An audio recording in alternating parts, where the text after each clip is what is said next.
why is it that wherever you get leaves, you get midges? Just everywhere. And triffids have really big leaves. And that means that we get really big midges. Oh, getting a bit twitchy. Definitely wasn't a midge there, I'm sure. The triffids are everywhere now, though.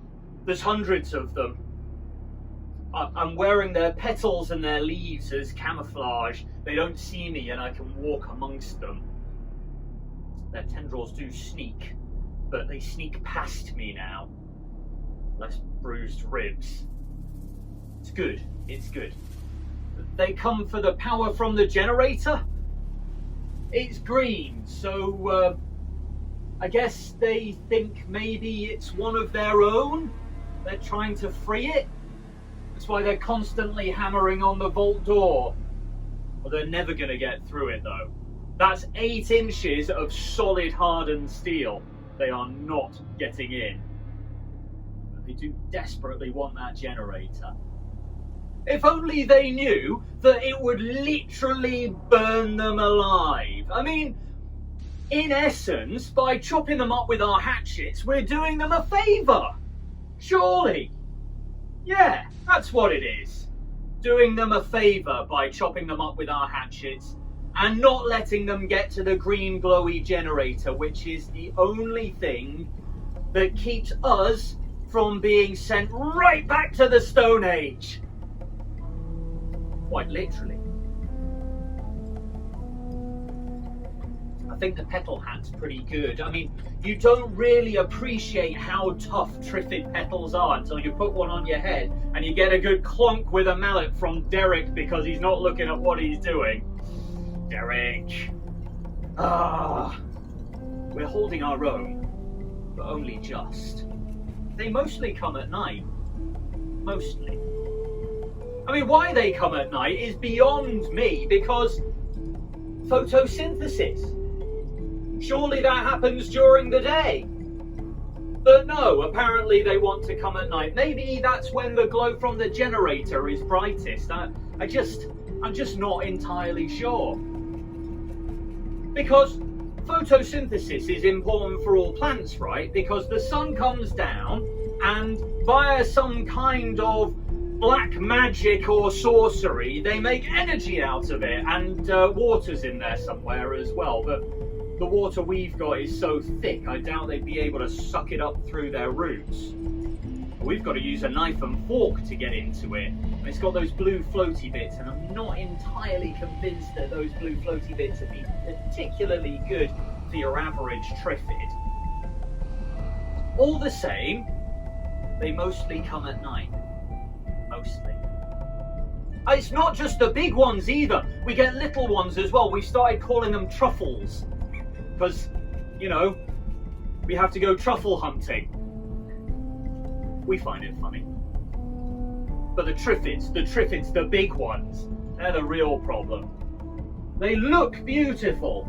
Absolutely stunning. Biggest flowers you've ever seen. But when they get those stingers out, I mean, it doesn't half raise a welt, I can tell you that. We're managing, just about. The vault door's holding. And even when the little ones get in the vents, I mean, we've got our trusty hatchets. And we can just chop, chop, chop. Chop's a good one. Oh, what delights, they've gone all pink. I wasn't expecting that. Fear not, citizen. I am here now. Find your joy, joy, happy place. Joy, joy, happy place. I don't think I've got one of those. Everyone's got a calm centre where they can hide when the storm passes overhead. How do I go about accessing that? Follow me. It is very simple. You breathe in like so. And then breathe out. That is just the dust leaving your lungs, citizen. It'll all be out soon. Yeah, it's great.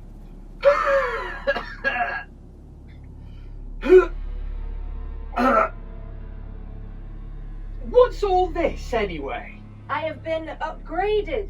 I've been made better, stronger, faster. Better in what way? Well, you know Pete and Brenda? Yeah. Well, we got together and made a bit of a science club, you know? Oh, that's nice. Yeah, we hang out in the warehouse back there, you see? Oh, yeah. Well, they went out on a super secret covert science mission at the crack of dawn when the Triffids are least active. Oh, Have you noticed that? How the Triffids kind of all stop around about dawn time? they mostly come at night. Mostly. Exactly. Well, they went out there at the crack of dawn and they found all the old world tech and gathered it up, every little bit that they could find. And then they broke it down into its component parts and stuck it on someone. And I volunteered to be that someone. Right, so you've got like bits of toaster on you and stuff like that, and microwave and things. Oh, you think far too primitively, citizen. I have been augmented with cybernetics. My goodness. I've never seen anything like it. Oh! Hot. Yeah, well, that is where I keep my flamethrower. Be careful with that. So, what do you use it for? Well, the flamethrower has many uses, but they also gave me a battery right next to where my heart is. So my heart can keep my battery all charged up, and my battery can keep me all charged up. Oh, right, but what kind of battery? That must be a very special battery. Well, you know, like the little ones? Yeah. Well, not them. Big ones. So not a AA, but like a 9-volt. Kinda, but imagine 9 9-volt batteries all strapped together and then shoved inside your chest. That's like 99 volts or something. Exactly. I can feel the power.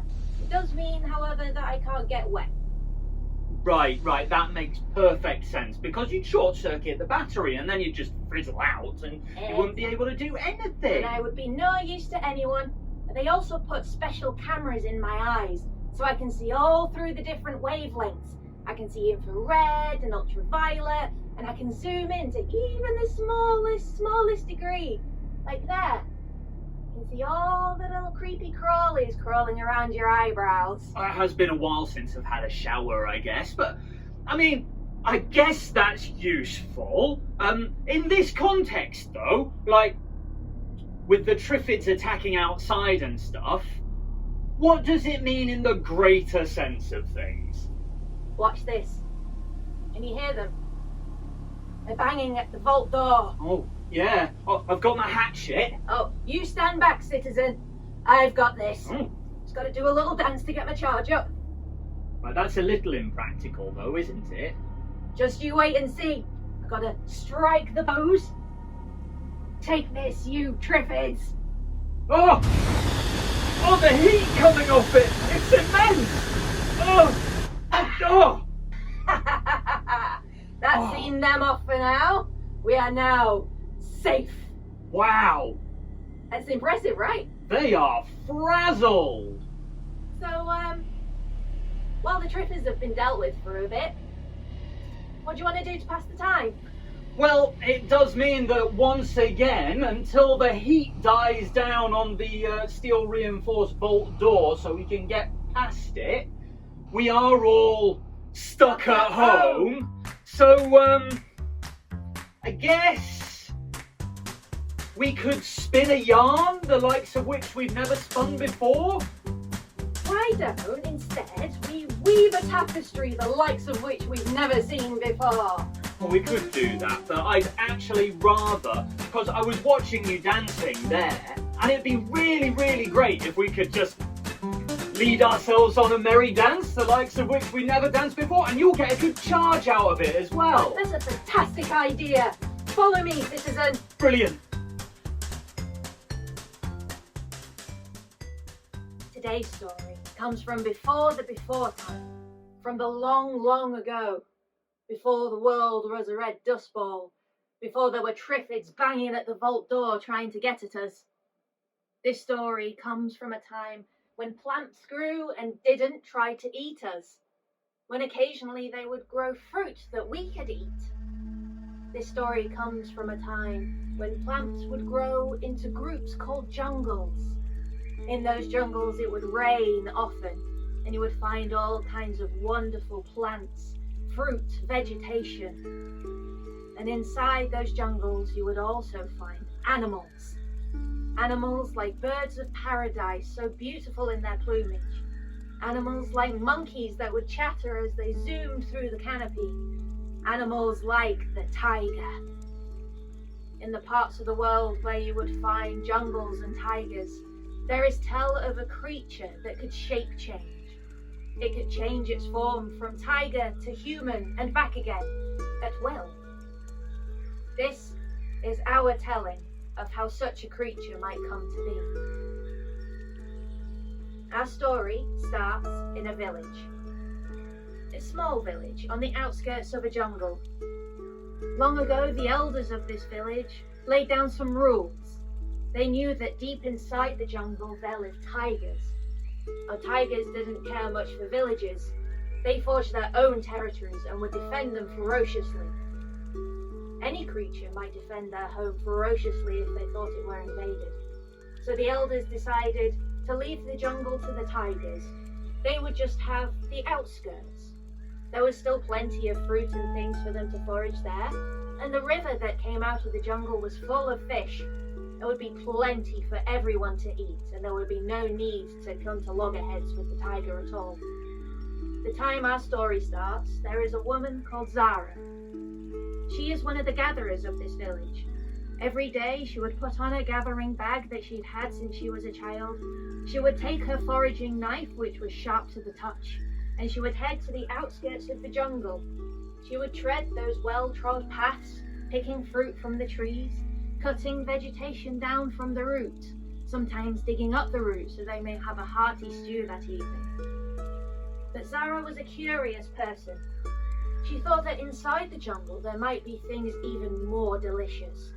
Fruits, plants that she'd never seen before, something really scrumptious to eat. And so one day, she decided to set off on her own path. Just as ever, she picked up her foraging bag, she gathered her knife and put it safely in her belt, and she set out to the outskirts of the jungle. She trod that well-trod path, but she noticed that the trees about were picked clean of fruit. In fact, the only fruit that could be picked was at the very, very tops, but they didn't seem ripe enough yet. So she veered off the path and headed deeper into the jungle. She had to push through the undergrowth that wanted to slash at her ankles. She had to push past giant leaves, leaves bigger than any she'd seen before. She had to push those back and battle through. Lianas hung from the highest tree all the way down till they touched the floor. She carried on through though, occasionally having to use her knife to cut through some of the thicker vegetation. In some places, the trees grew so close she couldn't squeeze through. In some places, she saw wondrous things. Birds of paradise singing so beautifully. They were much prettier than the birds she got back in her village, the bulbuls and the fodies, the little sparrows that always tried to steal their breakfast. Sometimes she'd go into a clearing, and as she looked up, she would see the faces of monkeys staring back at her. Silently. It was a little unsettling, and so she left as quickly as she came. There were all sorts of wondrous things in there. She found all sorts of wondrous fruits. Fruits that looked tough and knobbly on the outside, but when she cracked them open, it was sweet like custard on the inside. Other fruits that looked like oranges, something she had plenty of, but these were green. Even so, she sliced it open, and inside it tasted like nothing she had ever tasted before. She was excited to take all of this back to her village, but still she carried on deeper into the jungle. As she gathered and searched, she suddenly stopped. On the edge of her hearing there was a sound. A twig snapping. There was something watching her. Something in the undergrowth that did not want to be seen. Terrified, she looked about herself. What was it? What was it? And there, she saw the eyes of a creature looking back at her. Slowly, it began to prowl out of the undergrowth. A tiger, the king of the jungle. It had found her, and it was coming towards her.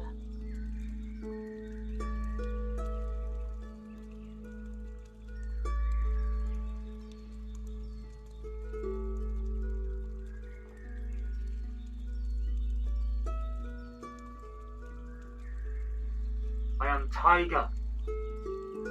I belong to the jungle, and the jungle belongs to me. I am striped like the grass. I am the grass, and the grass is me, is Tiger. I protect what is mine. I am made for the jungle. The deer and the boar, they are also made for the jungle. But it is mine to defend, it is mine to protect.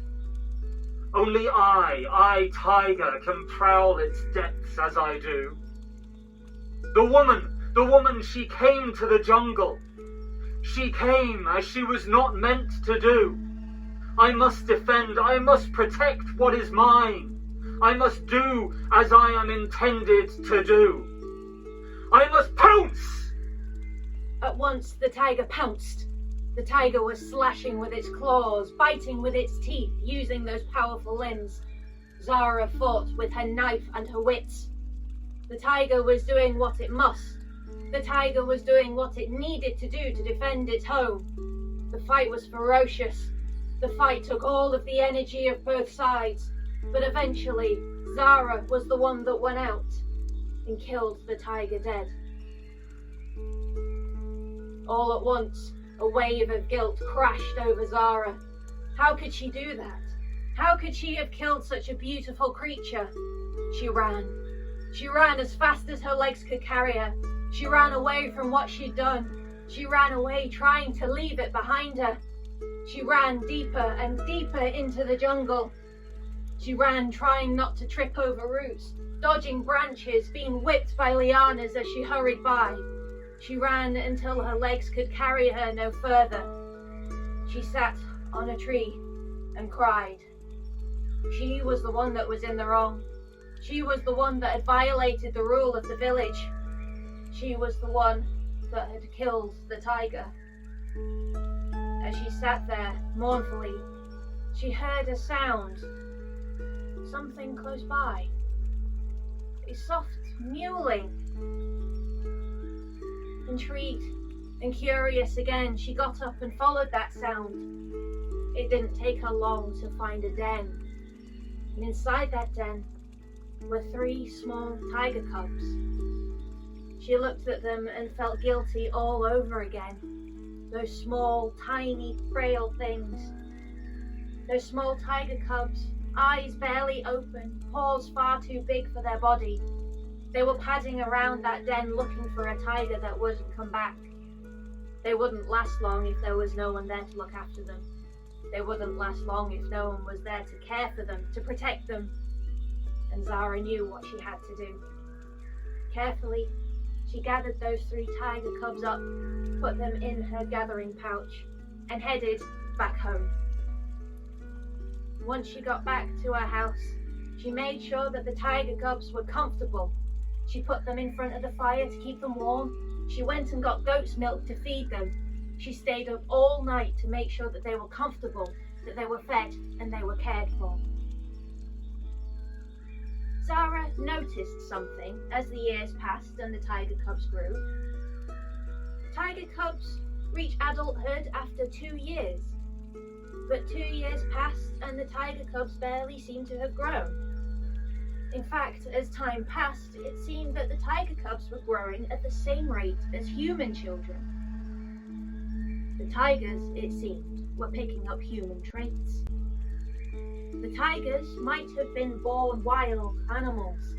They were born tigers, but they were growing up and learning how to be a human. As time passed, the tigers would walk through the village and the people would see them as other humans. But as soon as they reached the edge of the jungle, they were off as tigers in their tiger form. There are stories like this in all the lands where you find tigers. In East Asia, through China, Bhutan, Nepal, all the way to India, there are stories of creatures that can shape change at will, that are both tiger and human. So remember, the next time you are in the wasteland out on your own, if you meet a stranger, just think, it may well be a tiger in disguise. Stay back, citizen! Stay back! Yes! I think that's dealt with them for now. We're safe. Fantastic. That really is a really useful get-up that you've got there. Yeah, I like it as well. It comes in handy. Yeah, although it did really burn my fingers when I touched it earlier. I don't know how you're coping with the heat coming off that. Yeah, it's probably a good job they cauterised my nerve endings in that arm. Otherwise, I don't think I'd be as comfortable as I am now. I see. Yeah, totally. It makes entire sense to me. You know, I really enjoyed that story we just heard then. I really liked it too. I really liked the, what were they called? Those collection of plants that live together. What was it called in the story? Jongle. Jongle. That was it. Jongle. Yeah, collection of plants, and only some of them wanted to kill you. Yeah, some of them had stingers, but most of them didn't. And even then, the stingers were really little and didn't hurt that much. Yeah. And there was other things as well in the jungle. I can remember from the long ago. It was fruits. I remember fruits. You remember fruits? Eat them. Oh, they were delicious. And you got the fruits that went crunch. I remember the crunchy fruits. Oh, they were my favourite. You could eat the whole thing and you didn't have to take any of its bits off. You just pulled it out of the plant and... It was like a ball of food. But there were the other ones. The other ones that you peeled. Yeah, you had to take their skin off and rip out their insides. It was almost like you had to turn them inside out. Which is what the Triffids wants to do to us. Do you think they think that we're fruits? Well, maybe to them we are fruits. I remember fruits. And you remember the long ones, the long fruits. The long fruits, and they were yellow, and sometimes they were curvy as well. Those ones, they were funny. Those ones, they were very mushy funny. inside. Mushy inside. I like yeah. them. They were really nice. Yeah. I remember as well those jungles had animals in them. The jungles did have animals in them, not just fruits. And there was the animal in the story as well. The tiger. The tiger. Oh, and the things that the tiger ate, like those jumpy chaps, and they had spikes out of their heads, and they would eat all the grass, and then when they heard the tiger come, they would just boing, and off they would go. They were called zells. Zells. Yeah, the zells. The zells. The zells, yeah. You have a really good memory for before time stuff. Oh, well, you see, I study. I've got a book. A book? A book. It's called Encarta 96. Wow, that Yeah. sounds like it's full of all kinds of useful knowledge. It teaches me lots of stuff, it does, and I turn the pages and it's got pictures as well, so I can even see the before time. Wow, that's like magic. Magic, yeah. Before time pictures. Before time pictures. Oh, before we move on too far, I wanted to give you something. Give me something. Yeah, well, you see, last time you went out and you slaughtered a Triffid mercilessly so you could present me with its severed head. And that was really, really nice of you, and I wanted to do something for you as well. So, well, let me go get it and I'll show you what it is. Ooh. Oh, you didn't have to do that. I mean, I wanted to brutally sever a Triffid head for him. Oh, I wonder what he's got me. I'm so excited. Gifts are such a rare thing these days. Here we are! Wow! That is beautiful! So what I did was I made this capsule, and I siphoned off some of the radiation that was leaking from our generator. Wow. And I put it into this capsule because you're running off 9-volt batteries, and I didn't think that was a very good power supply. So I've made you a little mini nuclear reactor to put inside you, and hopefully that'll hold charge for a little bit longer. That is fantastic. Thank you so much. So beautiful. Now my new cybernetic eyes can see all the different wavelengths radiating from it. It looks like a fountain of glorious colour. Oh, this will be really useful. This will be really useful for new weapon systems. We can make all kinds of explosive devices with this. Yes, with unbridled power like this, we might finally be able to do away with the Triffid menace once and for all. I have so many good ideas. Oh, I'm off. Right. Well, I'm glad she's got a good idea of what to do with it, but she must remember that with great power comes great responsibility.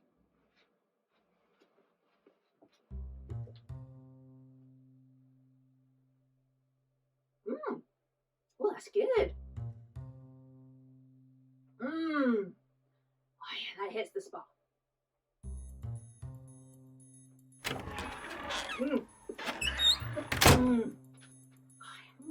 What's that? Oh, I'm just replenishing some electrolytes. Got a little nutrient pack in here. Just something a little extra that Pete and Brenda knocked up for me. Okay. Is there anything else in there? Well, the tube comes directly out of my circulatory system. So, no, it's kind of whatever else is going on around all my veins and arteries, you know? What flavour is it then? Lemon. Although I hear it varies from person to person. Every time you do a little dance to get my energy going, you know, it builds up all this energy, and all the excess stuff I get to drink. And that keeps me going. Right, okay, and you're enjoying that? It's kind of moreish, actually. The lemon flavour does make you want to suck in your lips a little bit. It makes you pucker up, but your tongue starts to tingle after a while, and that's always fun. Right, okay, but it's keeping you going. Oh, definitely. I can feel my reserves replenishing. It's really, really good. Right, and do you require any other sustenance? Have you got some raisins in there? Raisins? Oh, you know, I didn't think of that. I'll have to ask Pete and Brenda about a little snack compartment for next time. Just a little hatch, and you can have some raisins in there, and just whenever you get peckish, you can have a little bit of your electrolyte stuff and a couple of raisins. Oh, that's a really good idea. Yeah. Have you ever thought about getting some cybernetic implants? Oh, I'm not sure. Do you think it'd work out for me? What would they do? Well, there's all sorts they could do. They could replace your bones with steel, and then you'd never break a bone ever again. You could jump off the highest building and you'd be absolutely fine. Right, but even if my skeleton would be fine, wouldn't all the meat bits get really bruised? That's a very good point, actually. Maybe they could knock together some kind of exoskeleton that'd keep all your meat bits all safe inside, you know? Oh, is that what you've got going on? Oh yeah, this is like a prototype, you know? Like version 1. I think by now Pete and Brenda have probably advanced towards version 3, version 3.5. Right. Yeah, I really recommend it, actually. I feel really invigorated since the procedure, you know? Oh, okay. Yeah, I'll consider it. Consider it. Hi. We've had an absolute blast today, haven't we, Rob? Oh, we have, Penny, we really have. We just wanted to take a moment to say thank you to everyone who has generously donated to us so far. Because of you, we've managed to hit this milestone of episode 10. Isn't that wonderful? That's amazing. That's 2.5 months. 2.5 months of this. That's incredible. Thank you. But we can't carry on without more generous donations from your good selves.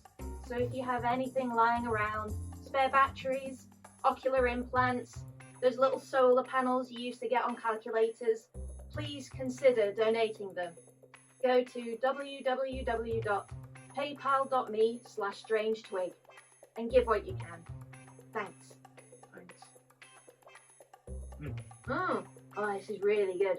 You know, you really should consider going in for a procedure. Yeah, I'm gonna go have a chat with Brenda now, actually. I think she's in the canteen. Oh yeah, definitely. Yeah, She but- can talk you through all of it. Serving wobbly bit again, so I'm gonna get some of that too. Ooh. You know, since I had this installed, I do miss wobbly bit. I don't have to eat solids. I wonder if I could though, if I still wanted. Oh, I'm gonna go have a look. Wobbly bit time!